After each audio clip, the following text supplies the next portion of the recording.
Okay, ladies and gentlemen, Laser Haas here on the fraud and corruption, E-Toys, KB Toys, Toys R Us, Gymboree, Jumbo Sports, FAO Schwartz, Zany Brainy, Babies R Us.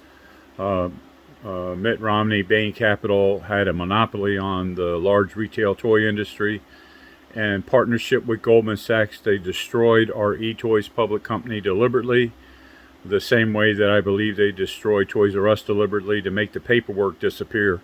The thing about filing bankruptcy is you're allowed to destroy the books and records. Nobody's got the right to keep them anymore unless there's a court order and money to put them in storage somewhere, which nobody does.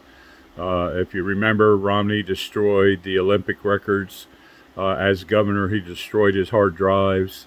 E-Toys, they destroyed E-Toys books and records, and I believe that's why they didn't sell the 300 Toys R Us stores to the guy that almost offered $1 billion for 300 stores, because they would have had to give him the books and records. So they turned down his $1 billion bid and lost all that good money to wind up with little or nothing but the right to destroy books and records. So what I'm going to address today is, instead of addressing hundreds of crimes and trying to tell a whole Broadway of things, I'm now going to start addressing individual crimes in shorter videos. So we start today with two major culprits, Jay Clayton and Colm Connolly. Jay Clayton was a partner of Sulluvan Cromwell. I sued Trump to block Jay Clayton becoming the head of the SEC on March 22nd, 2017.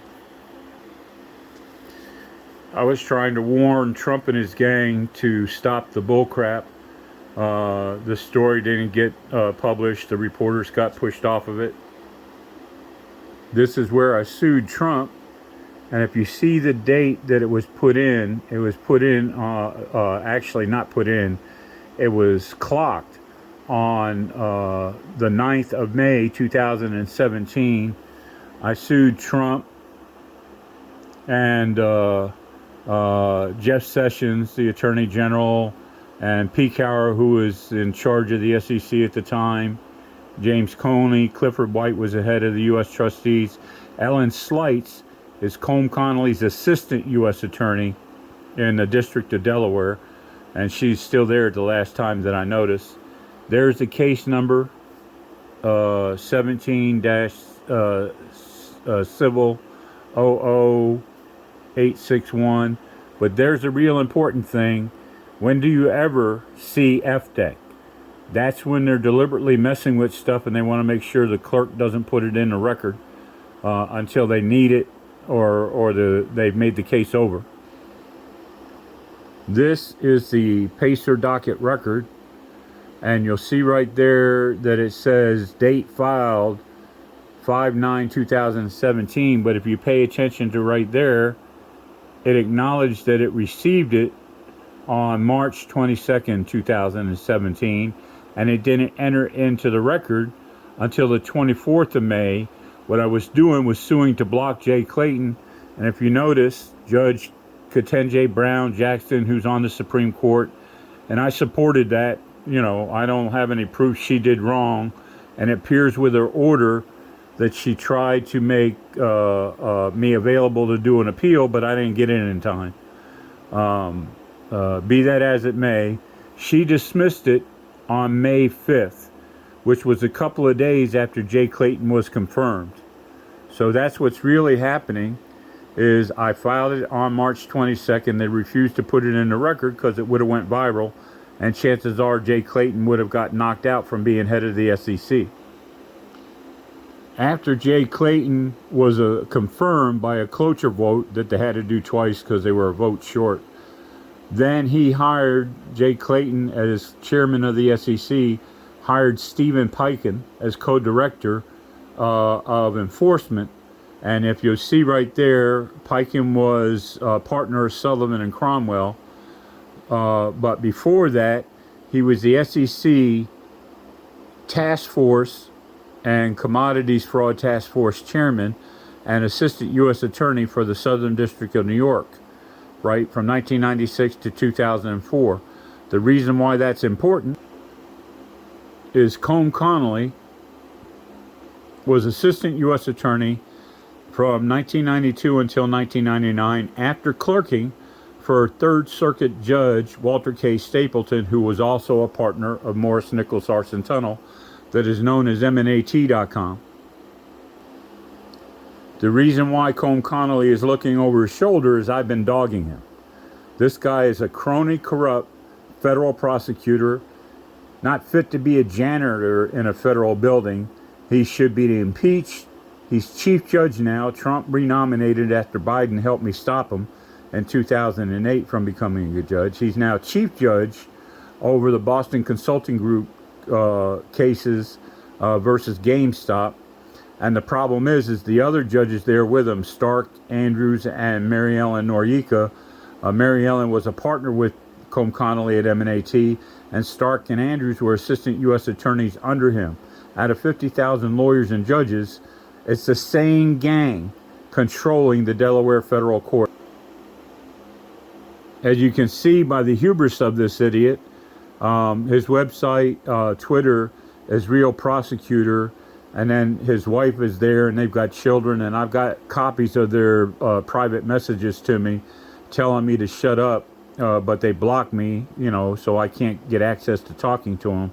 And now he's a judge. I got to be careful of how I turn around and try to hold them to account so they don't lie and say something else is going on. But look right there. It says, District Judge, Honorable Prosecutor Colm Connolly, Assistant U.S. Attorney in Delaware, despises Laser Haas. That's my Twitter handle, LaserHaas01, right? Calls me a liar. Gives me top billing over his wife. Now, purportedly, they have 10 kids, and I told Twitter that there's misspelling here, that it's probably not Colm Connolly, and other people have complained, but the account's still up. It's evidently legitimate. The crux of the case being, as it says right there, Colm Connolly was a partner of Morris Nichols Arsht Tunnell, and his resume says from 1992 to 1999, he was assistant U.S. attorney. Then from 1999 to August 2001, he was a partner of MNAT. And then when they offered me a bribe and I turned down and reported it, he returned, but didn't disclose his relationship from 2001 until 2009, that Colm Connolly represented Morris Nichols Arsht Tunnell, was a partner there. And MNAT secretly represents Bain Capital, who bought eToys for reduced prices. And they've never addressed that because it's automatic jail time. Romney owning Bain Capital at the time, right? And Paul Roy Traub was Romney's attorney at Stage Stores, who moved over to be Mattel's creditor's attorney to make sure nobody could outbid Bain Capital and Mitt Romney for our eToys. And that's Roberta DeAngelis, the U.S. trustee at the time, who kept telling me there was no case. There's more than 100 federal and SEC crimes in eToys, KB Toys, Toys R Us, Danny Brainy, FAO Schwartz, Gymboree, and all that stuff that they bled out, bankrupt, and destroyed with the same gang over and over again and again. As a matter of fact, KB and eToys were in bankruptcy 3 times each, always winding up at Bain Capital, because Paul Traub and Greg Werkheiser and Colm Connolly made sure that nobody outbid Mitt Romney. Now, in Fingerhut and Tom Petter's Ponzi that these people are all a part of, they didn't seize Fingerhut. They did seize Polaroid when people were outbidding Polaroid that Paul Traub was partners with Tom Petters with, and partners with Tom Petters with Fingerhut. They seized Polaroid and sold it back to Paul Traub through Gordon Brothers, but they stopped everybody bidding above $83 million because they had a $2 billion license deal they didn't want anybody to know about. On top of that, Fingerhut went public, and again, being bad business people that they are, they filed bankruptcy again on Fingerhut. It's still there, but it should be taken away because the bankruptcies that they did was reinvesting, racketeering, money laundering profits. They couldn't own Toys R Us without getting away with stealing KB Toys, eToys, Toys R Us, and all that stuff practically for free. In KB Toys case, Michael Glazer, who was with Paul Traub and Mitt Romney at Stage Stores, moved over to E-Toys, pretending to be separate from each other, and they had Colm Connolly making sure they wouldn't be investigated and prosecuted. That's the issues. That's the issues that you got to pay attention to. This is Colm Connolly's resume. It shows that you see right there, it's at the justice.gov archive, Office of Legal Policy. This is a place where it can't be redacted.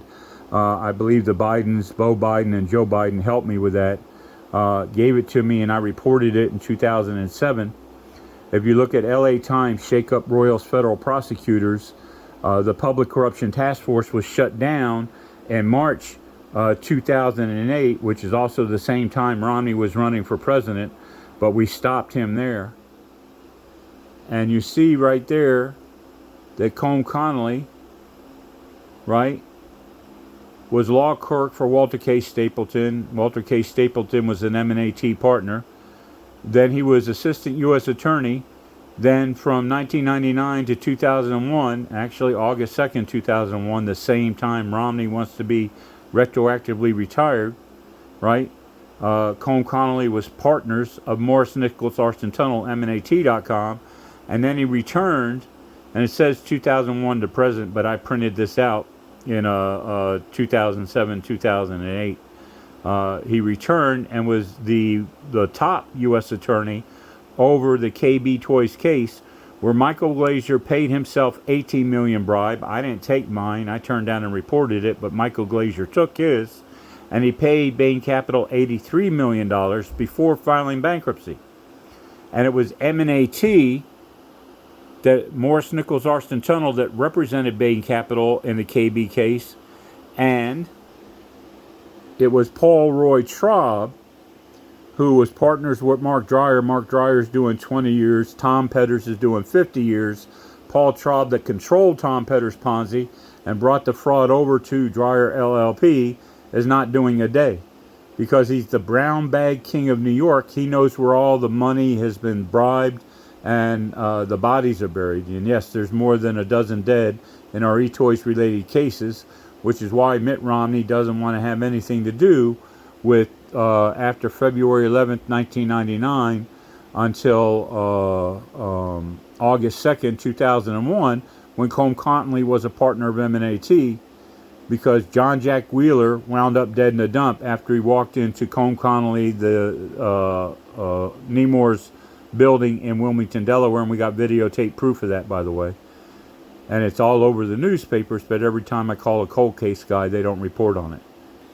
So the point is that Paul Traub and Mitt Romney were also at NeoStar, which became GameStop, and Romney came from Boston Consulting Group, which is suing GameStop, and the judges in Delaware that are presiding over the case can't be trusted.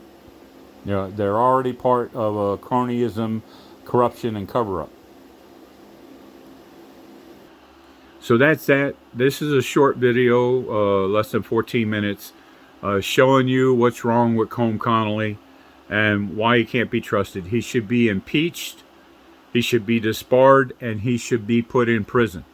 He betrayed the public's trust and has helped obstruct justice for 20 years.